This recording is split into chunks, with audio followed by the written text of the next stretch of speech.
letting you all know that this is being recorded. We've already had one organization ask us to let them know when it's up on the VSys website because they said they weren't suddenly able to attend.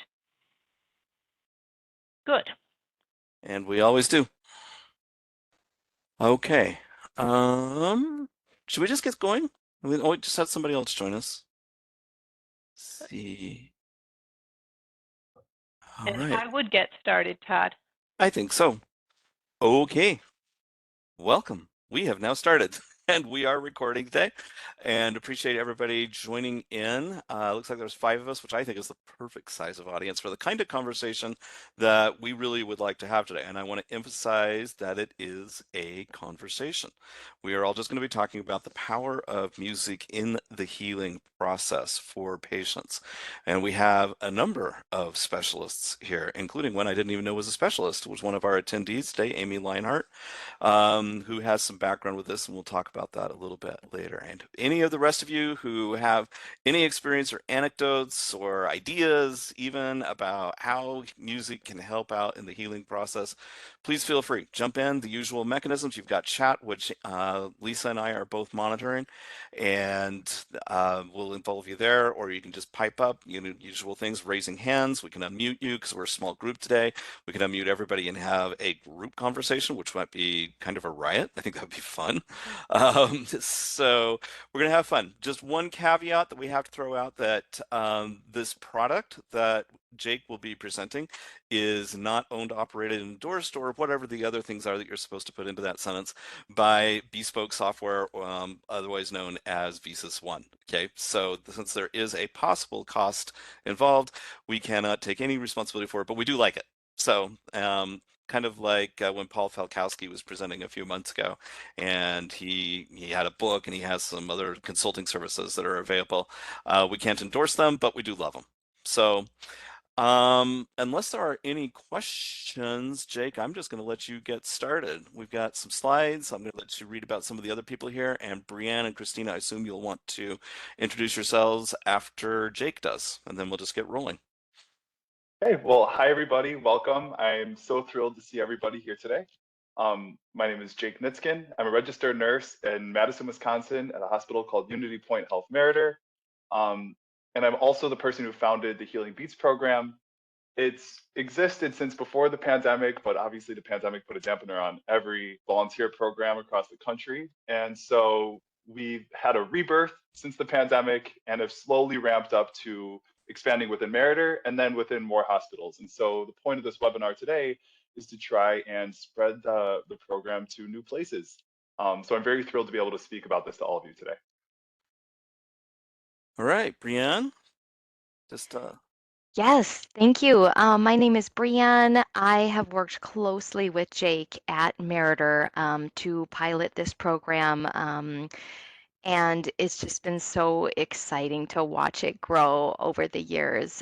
Despite a suspension with COVID, working with Jake has been an amazing opportunity. And he came to us as a volunteer, and I'm so lucky to say that he is now a staff member on our team.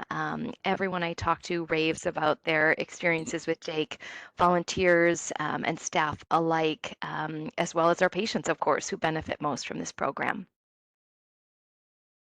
Thanks, Brianne. okay. Christine? Hi there, my name's Christina. I work at Henry Ford West Bloomfield Hospital in Michigan. I'm the manager of volunteer services there, and we were fortunate enough last July, Jake was in our hospital as a visitor for a personal circumstance, and he happened to notice that we seemed to be the right kind of facility to facilitate a program such as Healing Beats.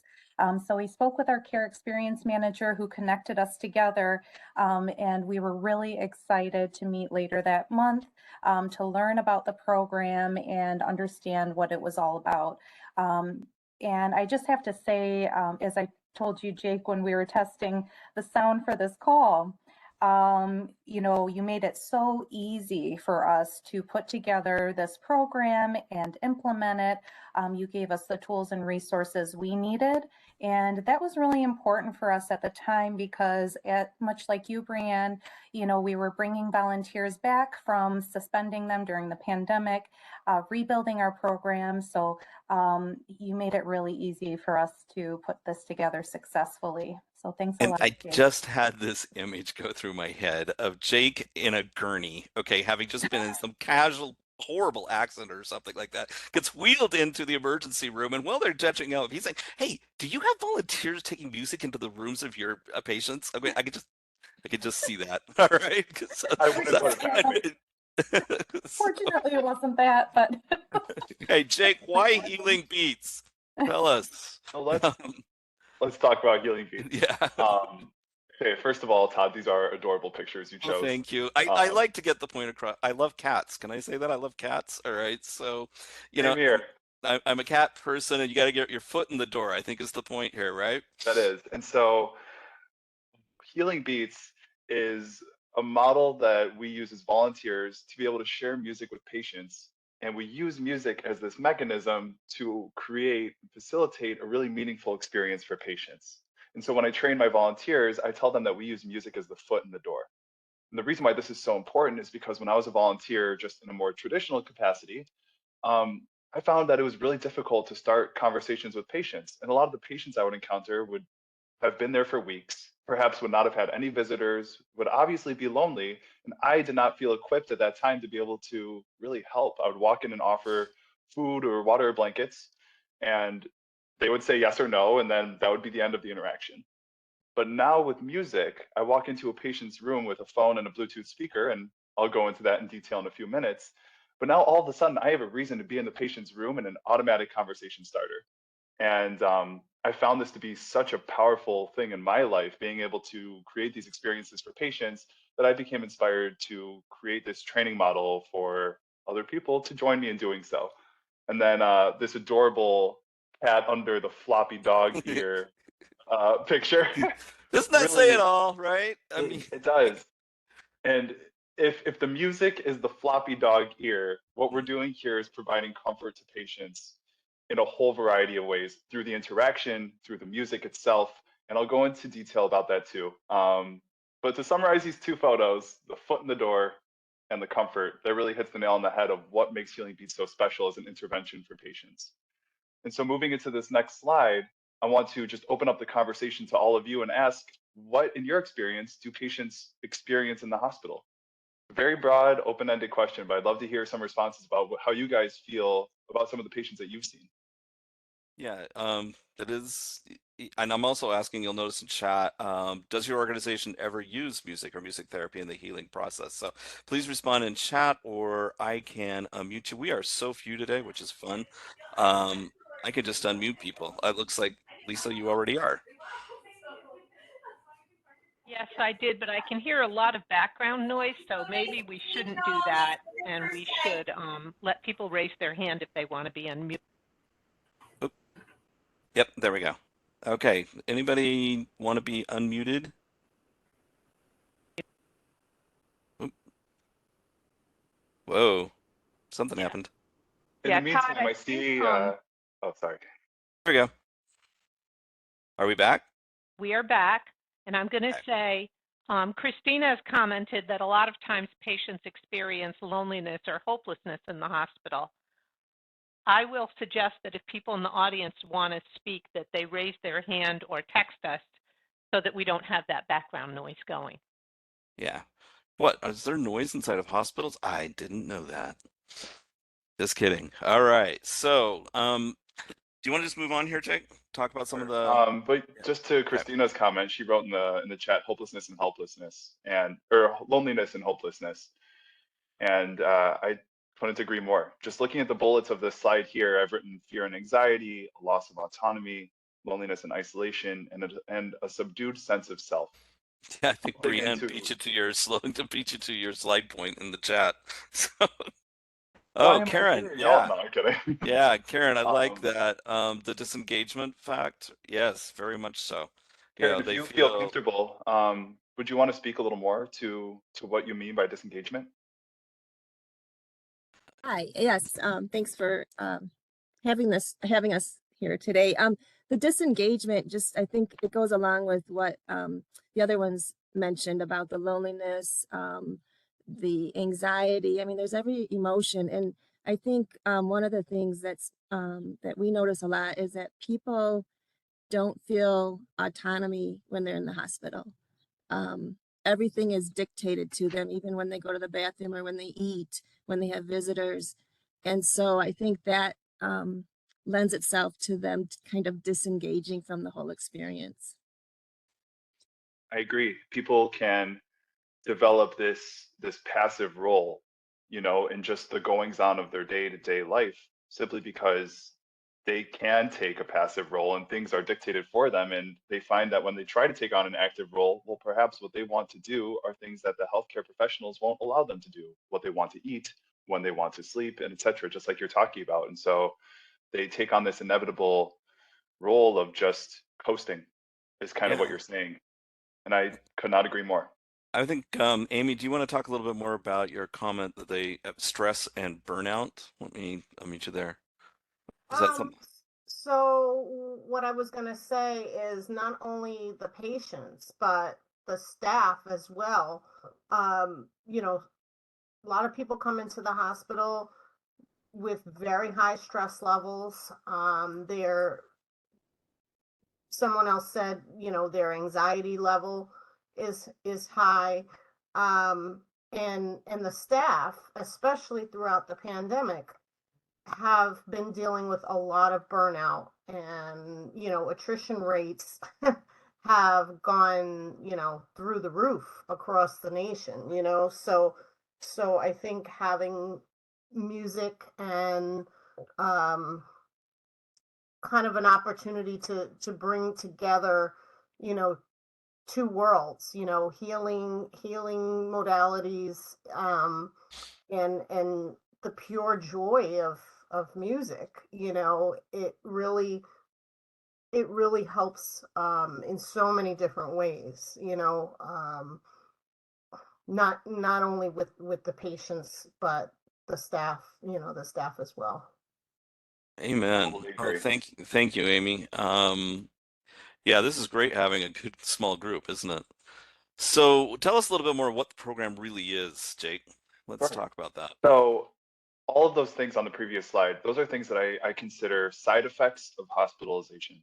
Maybe not necessarily related to a particular treatment, but those are things that we all here have seen people experience to some extent, and some greater and some lesser, but to some extent just by nature of being in the hospital and receiving treatment. And so I see Healing Beats as the intervention that we can use as healthcare professionals or volunteers to be able to address those side effects. And so, what is Healing Beats? This is a volunteer program that trains volunteers to take a phone and a Bluetooth speaker into patients' rooms and offer them up to 3 songs of their choosing, um, to facilitate a great conversation, like I've been talking about. And so, this is an even better way of kind of describing what the program is. Healing Beats volunteers share patient-selected music to create humanizing experiences for patients. The reason we use the word share in this statement instead of provide is because Healing Beats volunteers aren't Alexas. We're not just dropping a speaker off in a patient's room and walking away and letting them listen to music. The presence of the volunteer in the patient's room plays a very significant role in the therapeutic benefit of what we can provide to patients. We notice that so often when patients are in the hospital, the only conversations they may have are just with other healthcare professionals. And so we can provide them with something that can distract them through a nice conversation, of the stressors of being in the hospital. We use patient selected music. And so to your point, Amy, about disengagement, I think that was your point, Amy. No, Karen's point. And then just to this idea of loss of autonomy, you'll notice in a few slides that in every single moment that we could provide patients with a sense of autonomy, we do. And the whole purpose of that is everything that we've been saying, which is patients tend to lose a sense of autonomy during their hospitalization. And we found that providing them with that sense of autonomy, even during this transient 30 minutes that we may spend with a patient, is still very beneficial and therapeutic to them just in their mentality. And then lastly, I use the statement, oh, could you go back for 1 second, Todd? Yep. Thanks. And then lastly, we use the statement humanizing experiences for patients. We found that when patients spend extended periods of time in the hospital, especially those that don't have any visitors, as I was saying, the only interactions they may have are with healthcare professionals in the context of them as a sick person. And I've noticed just anecdotally in my own experience that people tend to internalize this identity of being a sick person. If that's the only way that they're regarded for weeks on end, and so what we can do through this service is walk into a patient's room, share them some music that they really enjoy, remind them of memories that are associated with the music or relationships that are associated with the music, have them reminisce and spend the time reminiscing with them about those things, and remind them that there are so many more parts to them, so many more layers to their identity than just being the sick person. And it provides this almost unquantifiable healing therapeutic benefit that someday I would love to be able to quantify. But in the meantime, what I can say, it's a really beautiful thing that we could do for patients. Any Well, questions so far about any of this? yeah, please pipe up. I can unmute you as well. So, and he's going to get more into the mechanics next. So, any Yep. questions about the concepts? Okay, I'm not seeing any hands. Great. So, Jake, you are set. So what does a patient interaction look like? I have a phone and a speaker in hand, and I have a list of patients perhaps that I'm ready to go see. Typically, what I do on the unit, what my volunteers do, is that they might round on one unit and poke their head into every room, but we'll approach the nurses station first and ask the nurses and CNAs if there are any patients in particular that might especially benefit from the service. Patients that are lonely or anxious, may have received news that is really sad or um, anxiety causing X, Y, and Z. So we'll make sure that we see those patients first, perhaps, but we'll poke our head into every door on the unit. And so list in hand, phone and speaker in hand, I knock on the patient's door. And from the doorway, I identify myself as a volunteer. I say, hi, my name is Jake. I'm a volunteer. And I ask the patient for their permission to enter the room. This is the first moment that we're reinforcing their sense of autonomy, because all day long, healthcare professionals are waltzing right into patients' rooms to draw their blood or take their vitals, and they lose a sense of control over the one space that they have to call their own space in the hospital. Well, by doing this, I'm trying to reinforce the sense of control that they have over their space. So I stand in the doorway, very intentional, not crossing the threshold, and I ask if I can enter the room. They say yes or no, and if they say yes, I thank them and I walk in and I introduce myself and I say my name is Jake and I give a quick spiel about what I'm doing there, what the service is, and I'll go into more detail about this spiel in a few moments. And I describe the service briefly, and I ask the patient if they would like to listen to music, and they say yes or no. Sometimes patients will say no just because Jeopardy's on TV, they've started to eat dinner, they have visitors that they're catching up with, and all of those things are completely valid, or they're just not feeling well and they feel like sleeping. So I just thank them for the opportunity and I go on my way. But if they say yes, I ask if I could sit with them and they say yes or no, and I thank them. So I take a seat with them so I'm on their level while they're lying in bed, and I initiate a conversation about the type of music that they like. And we call this kind of this game of 20 questions where we tease out what kind of music they'd like to listen to. So perhaps I'll start by saying what kind of genre of music or artist or era, and then we'll narrow down from there to find a song together. Sometimes patients might have a song in mind immediately that they're excited to hear, but most of the time I would say 90% of the time, we'll figure out together through conversation what kind of music they like. Then I'll sit and play it for them. And most of the time, the song brings up memories for them that they then want to talk about. And so I'll wait until they invite me to a conversation by making some comment in reference to some memory. And so then I'll tug on that thread and I'll ask them more about what other details related to that memory are they thinking of. And then we'll launch into this beautiful conversation about the music, about the memory that they're thinking of. Um, and then when perhaps they've completed talking about their memory or the conversation hits a lull, I'll reveal to them that I can play up to 3 songs and they're typically delighted by that. Then when the last song ends, I wish them a great day. Um, all of this is written in an excruciating detail in these training materials that I have to provide. I'll go more into that in a few moments too. But in the meantime, what I want to point out on that slide is that all of the indented bullets are all of the times that we reinforce patients' autonomy. So we're very intentional about doing this. So I really like that a few of you brought that up when we were talking about what patients feel in the hospital and the potential benefits of this program. Okay, Todd, you can No, move on. I'm going to move on, but I told you guys I was going to interrupt a lot, so I'm going to interrupt a lot. And I work as a volunteer myself, just volunteer clergy, actually, across the street at this large VA hospital. And I was just thinking about of the hundreds, okay, that I have gone and I have spoken to, how many of them would have benefited if I'd have brought my Bluetooth speaker with me? I mean, this is such an easy thing to do, you know, it's such a great way to just engage with these people and get past the usual labels, you know, whether that's even a clerical label, you know, or the medical professional label, you know, even a volunteer label. Because you're right, we're now humanizing, and I love that concept. I think I'm gonna have to take your program across the street, Jake. So, We'll talk. all right, we'll Sounds talk. great. All And right. then before I move on to, I see that Heather wrote a question in the Oh chat yeah. here. What to do with shared rooms? And if I have one patient who wants to listen, but it bothers the other patient. I haven't been in a hospital with shared rooms in years doing this program. But back when I have, some of the things that we would do is when I'd enter the room and I would introduce myself, I would ask both patients if it's okay if I play music for one or both of them. And then at times, and these are my favorite experiences with shared rooms, sometimes there's a curtain or some physical barrier that separates the room, but I'll ask both of them, as in the patient's permission to do this, and I'll open the curtain and I'll kind of facilitate like a little concert for both of them. And I'll have them talking to each other about their experiences, you know, related to the music. We'll all decide together what to listen to, or they'll take turns. If it's 3 songs, which it typically is, patient one, patient two, and me will each choose a song. Those experiences are very fun. To your point, though, if there's one patient who wants to listen to music, but it bothers the other patient, I'll ask the other patient if we can play the music softly. And if we can, that's great. I'll just sit really close to the patient, perhaps, or I'll put the speaker close to them and just turn the volume low. But if it does bother the other patient, despite it being quiet, I'll defer to them, um, and allow them to get the rest that they need and deserve while they're in the hospital.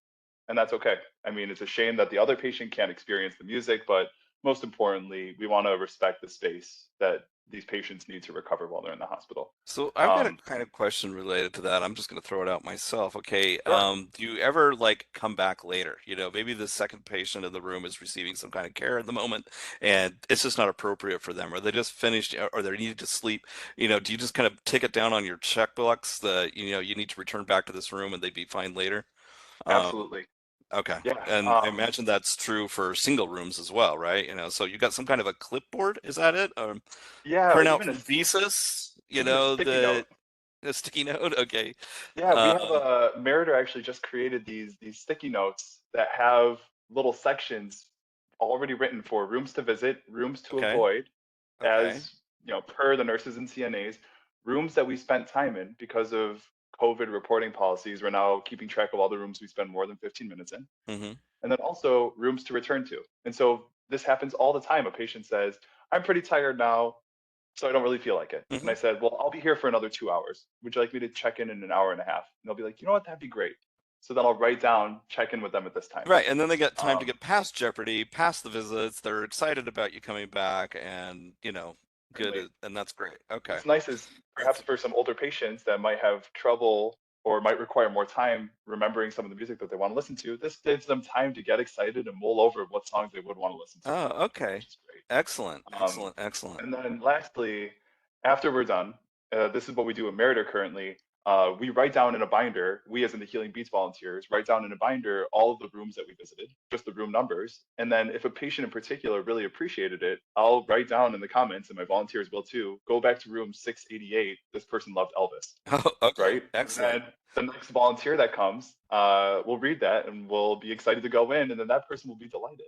And we'll already know that they like Elvis. The conversation is Mm-hmm. already ready for them, and that's another way that we can go and return to patients' rooms that have appreciated the music or requested it specifically. All right, Amy's got a great comment here, but before I get to you, Amy, I'm gonna ask Brianna and Christina, do either of you even you keep any kind of patient information in VSys? I mean, some of our customers do, some don't, but I'm wondering if you did or if you wanted to, and we could facilitate that, then some of this could be actually electronic. Just an idea, I'm throwing it out there. Didn't know if you had any, you know, encounters like that electronically. You're not doing that, either one of you? We are not at West Bloomfield, we're not. We do have some request logs out front that we've used for other programs in the Oh, past. okay. we're still growing this program to be able to take on, requests on a regular basis. But we haven't tried using VSys before. I'd actually be interested to learn more from you, Todd. Yeah, well, and it's not something that we do a lot, but it is something that's possible. Okay, we can keep, and we are HIPAA compliant. We can keep patient information, ask some surveys. That's a different webinar, okay? Whole different topic, one that Melissa would probably do really well with, not me. But I can mention that to her if you guys are interested. So we should do that. All right, Amy, tell us about the Institute of Music and Neurological Functions. If I can figure out how to unmute you, there you are. Hi, yeah. So what I'm hearing is this is a little bit different than my training was really more on community building with drumming, with percussion. But the Institute for Music and Neurologic Function, and perhaps you're familiar with it. They started out at a place in the Bronx in New York, and it was Beth Abraham Hospital in the Bronx, which is where I first years ago when I first had my volunteer experience as a candy striper. Wow. And yeah, it's that long ago. I'm aging myself. 5 years, 5 years, no more. I'm really not that old, no. Exactly. But actually, they, Conchetta and Dr. Oliver Sacks worked closely together. And if you've ever seen I believe it was released in, I want to say 1990, the Awakenings, film sure. Awakenings. Yep. Yes.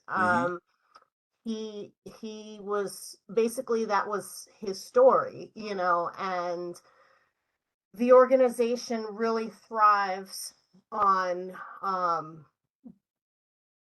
utilizing music for people, especially those with Alzheimer's, with dementia, to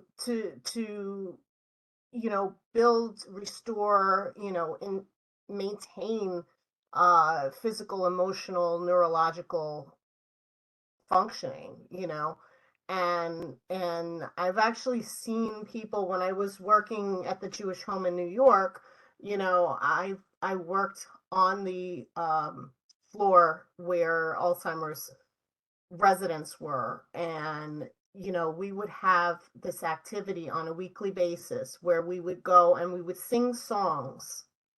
We would go in, we'd have a group of people in there, and whether it was Broadway songs, standards, anything like that, we would sing those songs together, and it was amazing how they knew all the songs and they would sing along.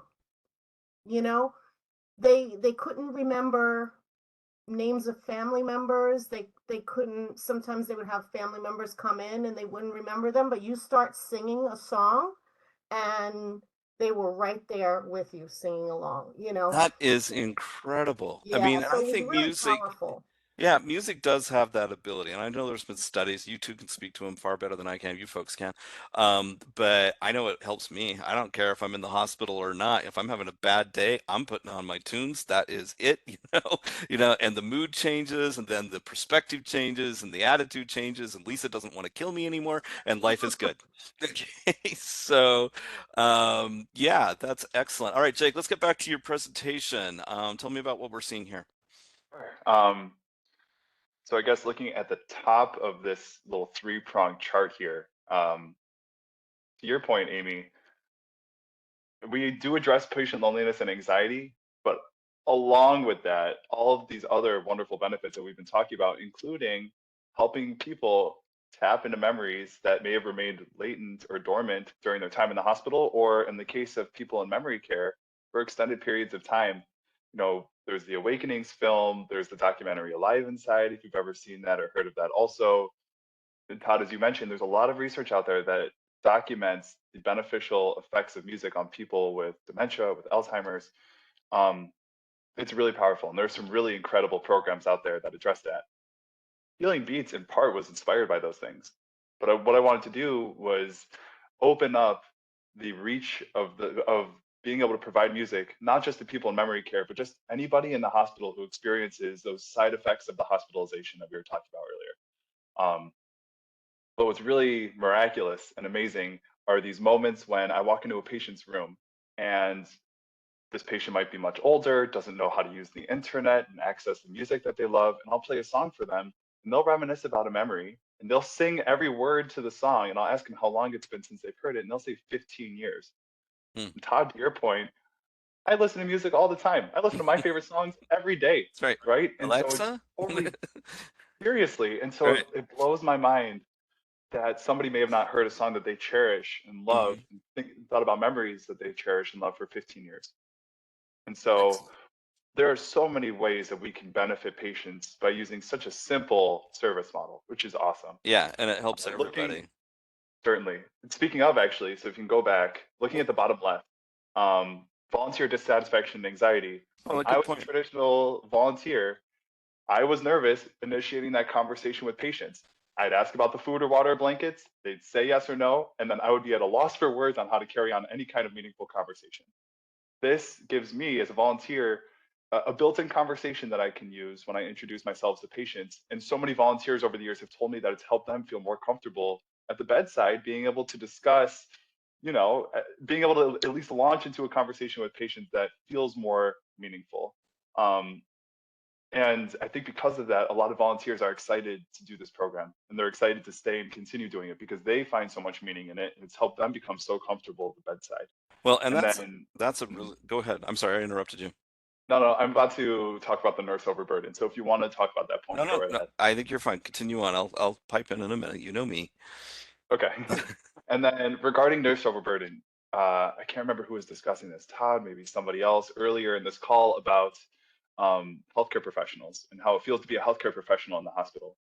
Um, we've noticed that nurses obviously are so overwhelmed and so busy, and volunteers can't step in to do any of the more medical technical things that nurses are specifically trained to do, but what we can do is meet the social needs of patients. And so a volunteer can go in and spend time with a lonely patient in a way that a nurse or a CNA just doesn't have the capacity to do, allowing nurses to spend more time doing the things that they are required to do for as per their license. Um, so we can kind of meet this social need, and we've found before, and this is all anecdotal, but I think there's some research out there that says this too, that when patients are lonely, they're more apt, more likely to hit the call light button, which then forces nurses to interrupt their current workflow and go and see what that patient needs.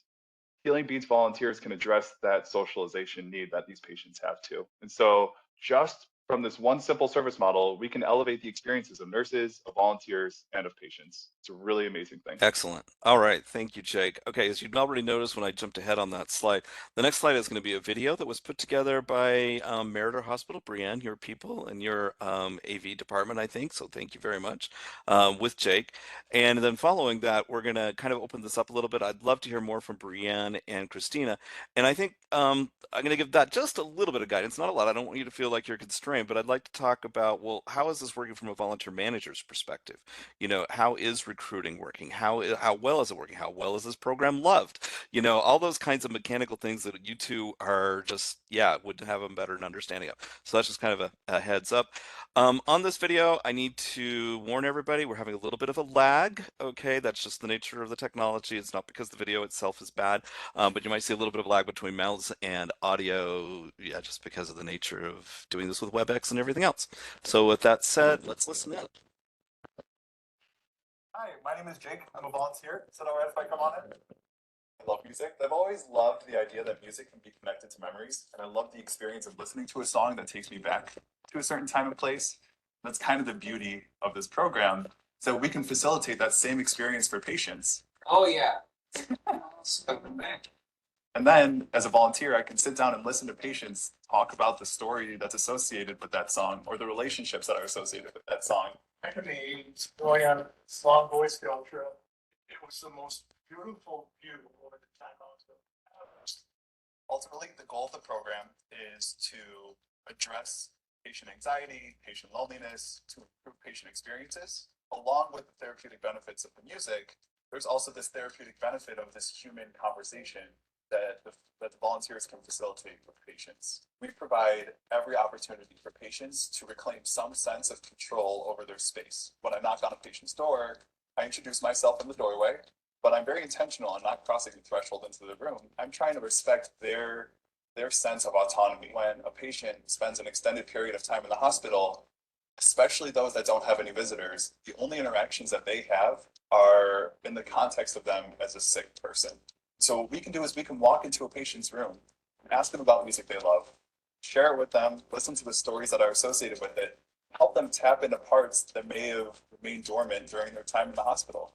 I really like it when a person that aspires to work in healthcare becomes a Healing Beats volunteer, because I know for me, I've gained a lot of perspective about the patient experience regarding navigating the complex healthcare system, the stresses of receiving a diagnosis or going through treatment.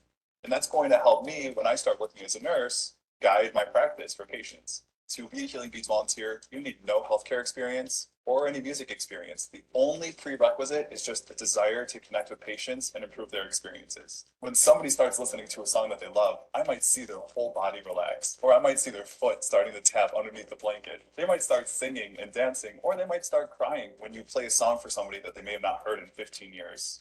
They think about memories that they haven't thought about in 15 years, talk about people in their lives that they haven't thought about in a long time. And the stories that I get to hear are really intimate. It's joyful, it's relaxing, and kind of gives you a couple of minutes of taking you out of the space you're in, just sit back and enjoy, close your eyes, and it's a wonderful program. Awesome. I love that video. Thank you so much, Jake and Brienne, for the work that you've done on that.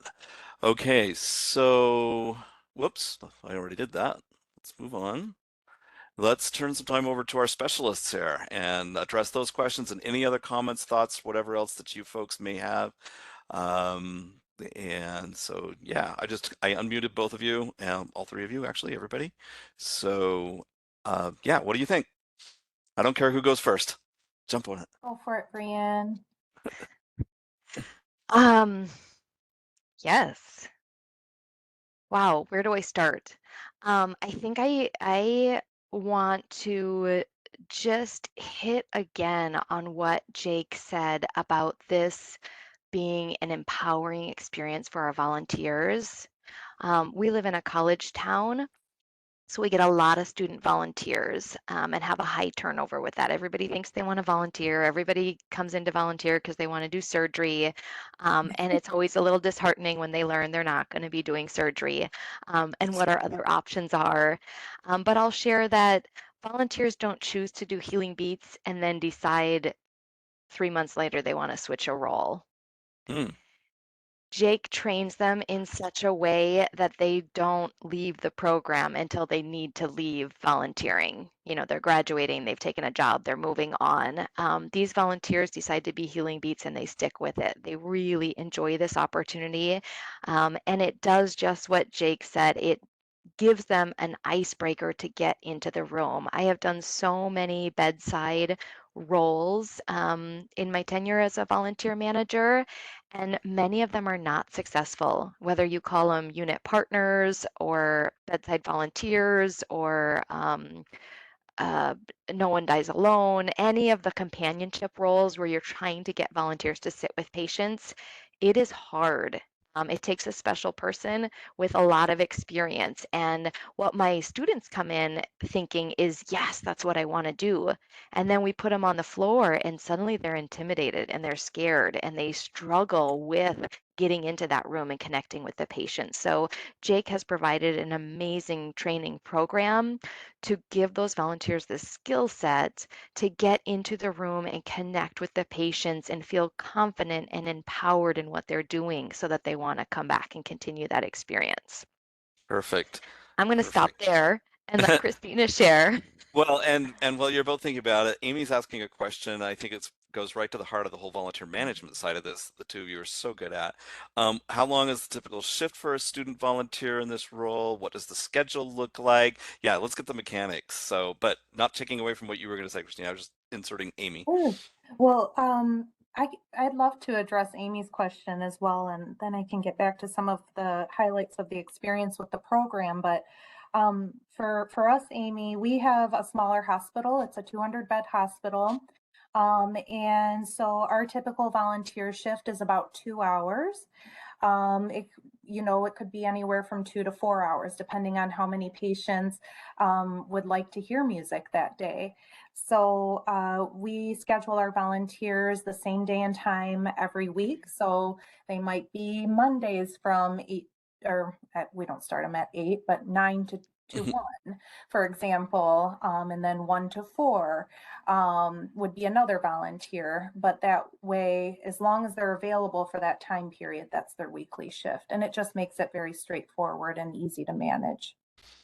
So you're pre-identifying these volunteers and then putting them through the training that Jake's going to tell us about in a minute, and then there's a great loyalty, it sounds like, until they have to leave the program, they're there. Yeah, it's been the same experience for us, Brienne. In fact, I'll read you a really quick follow-up email from one of our volunteers. We always follow up after their first shift or their first couple of shifts in this case to see how things are going.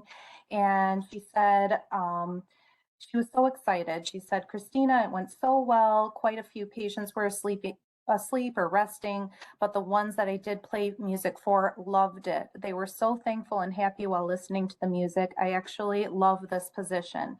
Even though every room did not want music for the patients I conversed with and played music for, the gratitude was unexplainable. It felt amazing to be able to be the light in the patient's day. I had 2 patients say no right away, but instead they were just making conversation with me and venting in a way. And it felt good to be there for them because most of the patients I saw did not have any visitors. I wish I could help them more than just playing music, but I know this role will go a long way. It's just very important it's just very important to stay sanitary and clean for the patient's health. And Jake will go through that in his training with you, how to go about doing that, as well as the volunteer due to the direct patient contact. And that was a little further into while we were still in the middle of pandemic safety. So that was just kind of a live testament to how well it's working for this volunteer. That's super cool. And I think I interrupted you, Christina. Was there something else that you wanted to point out? For us, I really love the idea of the notepad that you've made over there, Brienne. But I think what's really nice about this program is our volunteers who are doing it are really invested in it, so much to a point where the first volunteer who joined this has actually connected with our second volunteer, and they talk regularly on the phone. They compare notes. Oh, that's cool. It's like this this passionate team of 2 right now, and we're trying to build that. But what's nice too is we've almost created 2 leader volunteers. So when we're ready to bring in other volunteers, these are passionate people who've seen the experience, they've felt it, and they can attest to it and give that same excitement to somebody else. So it quickly caught on in such a positive way, and we're just excited to see it take off from here. And Amy's already taking you to the next step, Jake. Can you see that? She wants t-shirts, all right? And I can imagine all sorts of other swag, okay, associated with this. When you're leaving a room, you leave them with something, a miniature speaker or something to remind them of their experience here. Fun. That could be, yeah. And Karen wants to know, does the hospital provide the Bluetooth, or is the volunteer using their own phone? What's your experience there, folks? It's a good question. Typically, volunteers use their own phone, which I know is kind of not allowed in most volunteer positions across most hospitals. But for this situation, because volunteers might have Spotify or Apple Music or Pandora or whatever else they use to stream music, we just typically let volunteers use their own streaming platform that they have on their phone. Bluetooth speakers either can be provided by the hospital, and I think both of the hospitals represented here have their own speakers, but then sometimes volunteers will bring their own speakers in too, just with the awareness that they're going to be wiping their speaker with a sandy wipe between every patient's room. And so their speaker has to be able to tolerate that. And it should be a good enough sound quality for the patient to actually appreciate the music. Does that answer your question, Karen? I would just add there that we have explored the idea of getting tablets for healing beats. I did run this by legal when we started because there was some concern if a volunteer brought their phone in and then it were to get damaged or broken, what's the liability?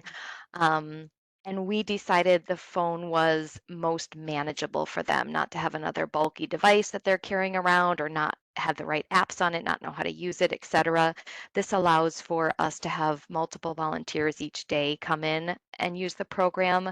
But I'm not saying that won't happen down the line, that we might work to another device. For the time being, it seems to be working really well. And Jake just provides a little bit of additional training to those volunteers as far as what the requirements are if they have their phone.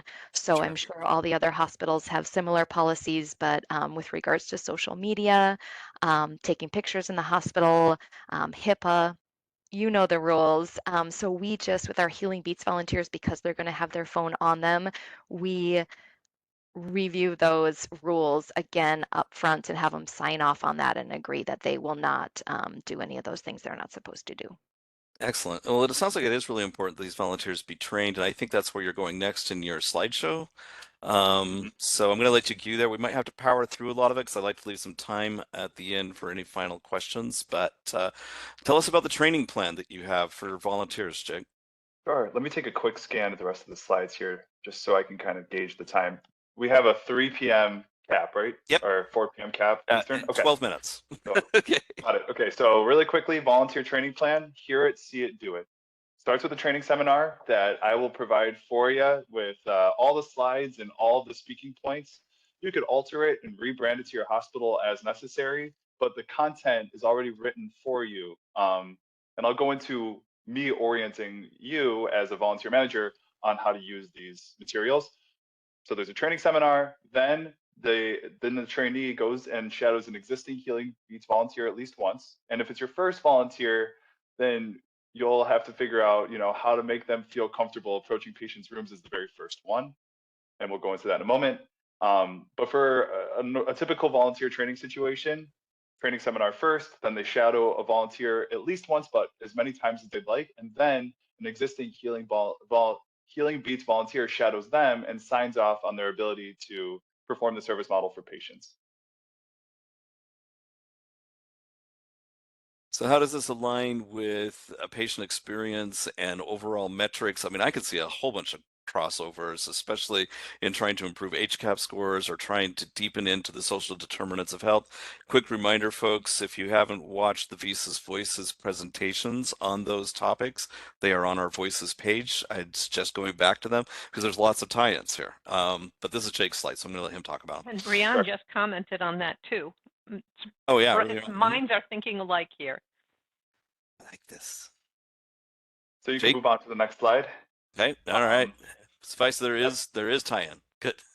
Yeah, so we've seen anecdotally that this provides a wealth of benefits for patients and volunteers and healthcare professionals, but we'd love to be able to establish Healing Beats as an evidence-based practice through quality improvement studies, looking at things like decreased pain and anxiety levels, decreased pain and anxiety medication usage, or just generalized enhanced patient experiences. So the overall goal for me right now is to just have as many patients in as many places experience this program. But a secondary goal is to be able to learn about the experiences of how this program is implemented in these hospitals, these new hospitals, and how these different patient populations experience the program, with the goal of eventually launching multiple hospital-wide quality improvement studies to really dissect what the beneficial effects are of the Healing Beats service model on patients. And so in doing so, there are costs associated with the program that I'll go into in a moment, but for anybody on this webinar, there will be no startup fee, just because most importantly, I want to be able to spread this program quickly and effectively so that we can begin to start gathering this data. Yeah, so everybody who didn't come to the Beats or to the Voices today is going to regret it, right? Okay. Hopefully not too 'Cause much. that's pretty they're going to regret it. Okay. All right. No, thank you. But there are some ongoing costs, and so we need to talk about, well, how to start. Here's my kitty again. All right. How do we start? What So would starting folks the need to do? program. Yeah. So starting the program. So we finished the webinar. You consider doing this program. You send me an email. I do a little happy dance in my office, and then we Yay. find a time to meet. So you can move on to the next slide, Todd. Okay. Here's So the it'll details. start. Yep. So it'll start with the introductory meeting, just where I walk you through all the training materials I provide you. Perhaps we take some time to add your hospital's branding to some of these materials or switch some of the language over just to make sure that everything is ready to go and aligns with the rest of your volunteer programming and training. Then I'll encourage you to go and try the service model with patients after I've completed, running you through the training materials, just so you can get the experience, but you don't have to. Then you'll train your first volunteers using the materials I provide, and I could also join over Zoom for that, depending on your level of comfort at that point of using these materials. And then there will be some kind of follow-up call that I have with you about how your first trainings went. So that's what I'll be happy to provide for you, all the training materials and my consultation to be able to make sure that this program is launched successfully in your facility. Awesome. That's incredible, Jake. However, I think down the road there could be some additional materials and fees. What are you expecting there? So all the materials wise, I have a training seminar and a step-by-step patient interaction. Um, I have like those two documents ready to go for you. And then there's also a competency checklist and some other additional materials that I'll send you to, and Christina could speak to using them. She was the first one to use the full flight of materials. Um, Additionally, you'll just need your time in learning how to use them and 1 to 2 Bluetooth speakers for your facility. As for fees, we, as in Healing Beats Volunteers, the nonprofit organization, is expecting a startup fee of $500 to $750 and a renewal fee of $300 to $500. But Not set in stone if I yet. understood, you're waiving the startup fee for folks who are here today. Is that it? Okay, That's so correct. that's And the awesome. renewal fee will be down the line. For now, I want to learn from all of you what your facility, after experiencing this program, would be comfortable investing back into Healing Beats. We're still learning about how all this type of thing works, and I'm very brand new to this whole nonprofit thing, but we have this mission of spreading this to as many facilities as possible, and we know we'll need some money to do that. Excellent. All right. How can VSys help out with this? I'm opening that question up to all of you. It could be electronically, it could be programmatically. What can we do as your VMS provider to help out with any of this? Because really, that's what we love to do. Yeah, I'm going to jump in here.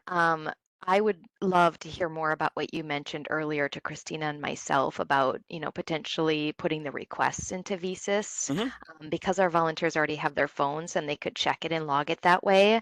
Yep. Something we've also been trying to do on our team is to get the metrics set up so that when a Healing Beats volunteer logs out, they can say, I played X number of songs, or I played music to X number of patients. And we are having a little, my coordinator's been trying to set that up and we've having a little difficulty there. Oh, sure. But while I'm unmuted, let me just say what VSys has already done. Anyone on the call not already using VSys Live, that has been an amazing tool for our volunteers. And just to clarify, I mean, obviously you're going to start small, right? And you might have, I think Christina said, she's got 2 volunteers right now, and that is absolutely fine. We started with just Jake. We're up to about 20 folks right now that are active in the program. And what we quickly learned, in the pilot phase, we had 1 volunteer a day and they could choose anytime and they didn't even need to let us know. They just came in and they volunteered and they did their thing. When we started adding multiple volunteers a day, we learned that we had to set time frames so that they didn't overlap and they could still have patients to see and still use the speaker. So now we've taken it 1 step further and we've put all the shifts into VSys Live. So if volunteers want to, they can log in on the portal from home. They can cancel their shift. They can pick up another shift. They could come in on a different day if they learn they have an exam this day or they need to volunteer with their other job or something along those lines. They can swap their shifts around, and share information and connect with the volunteer before or after them, which has been really helpful.